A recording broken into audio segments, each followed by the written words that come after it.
grow some of our own ingredients on today's Scrapbook Soup. Hi, I'm your host, Julie Fei-Fan Balzer, and we start out with watercolor tags. So you can see that I've created a scrapbook page here, and these pops of color that you see are from these watercolor tags that I've created. They're very easy. They are flowers, kind of in an abstracted way. And I want to talk from a design point of view for just 1 second.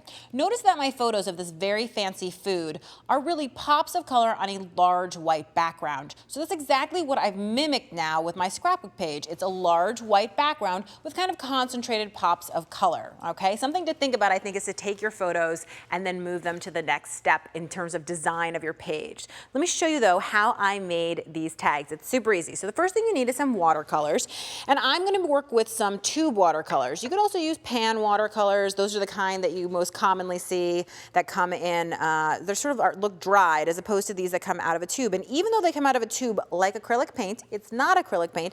It is in fact transparent watercolor. Now, one of the reasons that I use watercolor so much is, well, they're so forgiving, they're so easy to clean up, they're so fabulously easy to use that it just makes it addictive, I guess you could say. And I'm just putting out a tiny bit of each color onto palette paper, which essentially is just a shiny paper. If you don't have palette paper, you could use a paper plate, you could use one of those cupcake palettes, whatever you have is perfect because, you know, in a pinch, I've even used a piece of scrap paper when I just needed to lay it out. The nice thing about the palette paper is when I'm done with this, I can just put some saran wrap over it so I don't stick my elbow in it, and it'll dry, and then I can just simply reactivate them with a squirt of water. Now, speaking of water, I'm actually going to spray these watercolors with some water. Maybe, if this is going to work, we'll see. There you go. I'm going to spray them with some water because I want them to be nice and liquidy.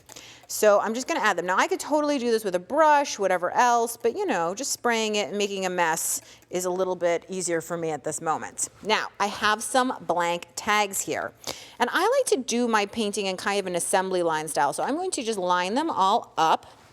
And again, one of the nice things about palette paper is it gives you some space to actually work. I'm taking a very wet brush, and now I'm going to go ahead and dab into this paint, and I'm going to do all of my centers. And I'm mixing up the two different yellows, alternating between which one I use. Then I'm going to clean off my brush, which I rarely do, but sometimes, you know, you want to start with a clean brush. And I'm going to go into my first color, and I'm going to go ahead and just drag out some messy shapes that start to look like maybe they could be petals on a flower. And notice how the wet watercolor is running into that center. Even though I cleaned my brush, I don't care. That's kind of the look I'm going for, and we're actually going to build these in 2 layers, so it doesn't really matter to me. And again, notice how I'm working all the red in at once, and it's very wet and very goopy, which is why tags are such a fantastic surface to work on because they're hardy and they really hold up.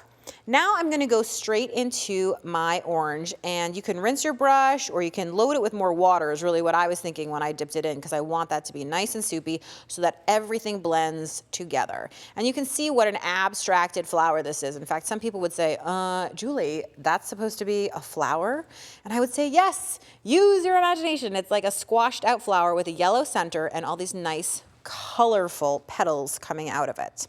So I would let all of these dry, and luckily I have some here that are already dry. And you can see right here that these tags, when they're dry, it's a very matte, oop, I got two stuck together. It's a very matte finish, and that flower is very abstracted. So the next step is I want to make it a little more defined, because if you look back at my original scrapbook page, what you'll see is that it's a little more defined. There are some strong strokes in there. So in order to do that, I'm going to take my brush and I'm going to go ahead into my paint, and I'm going to go into the less watery section. So if you look at this area of red, this is the watery section. The sort of stiff area is where there's more paint, and I've loaded up the very tip of my brush. Now all I'm going to do is go ahead and create a couple thin line strokes. So with the very same supply, just going into, again, that thick section as opposed to the thin watered down, I'm able to create a totally different look. And I can do it with the purple any of these colors and I can put them next to each other so that they blend out a little bit more. I can also do it with the yellow to make my center a little bit more defined, like so. And I like it when it bleeds in so it's not all one color. Wet into wet is always gonna bleed, as opposed to now we're working wet onto dry. So the color underneath is gonna come up a teeny bit, but not a ton. And I really love the look of that. So I'm gonna go there. Then let's stroke out a little more of this red. And it comes together pretty darn quickly.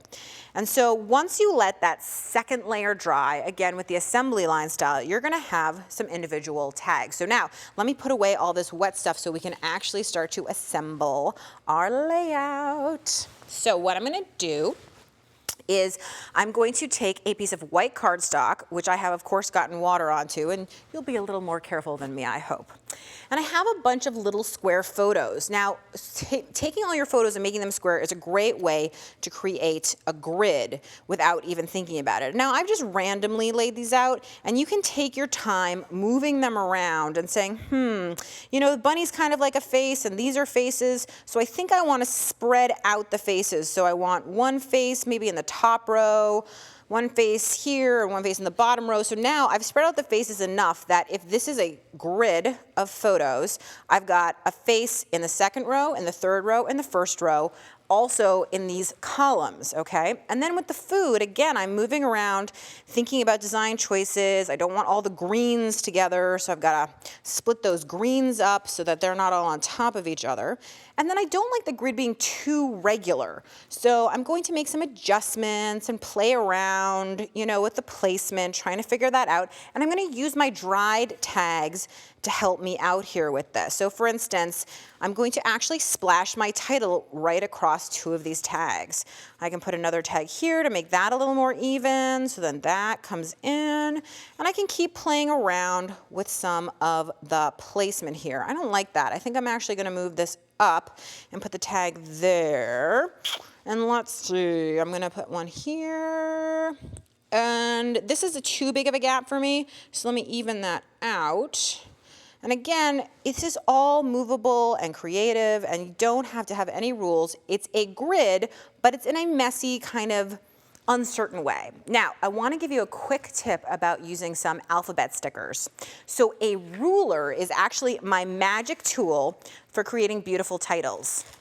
And what I do is I take my alphabet stickers, and looking at the ruler, let's spell out a quick word. I'm just going to put the edge of it on this line. Then I take the next word, or the next letter in my word, put it on the exact same line. Then we're going to spell the word cab. I'm from New York, and who doesn't like to take a cab when you're tired instead of the subway? Okay, so I have this word, and now I can move it around and see where I want it so that the placement is perfect. And when I'm ready, let's say I just want to put it on this tag, I can make sure it's straight, centered, push down on these letters, release the ruler, push the adhesive the rest of the way down. It's perfectly placed, it's straight, it's exactly how I want it. So, an easy grid layout with some fabulous watercolor flowers. And remember that mixed media doesn't always have to mean messy.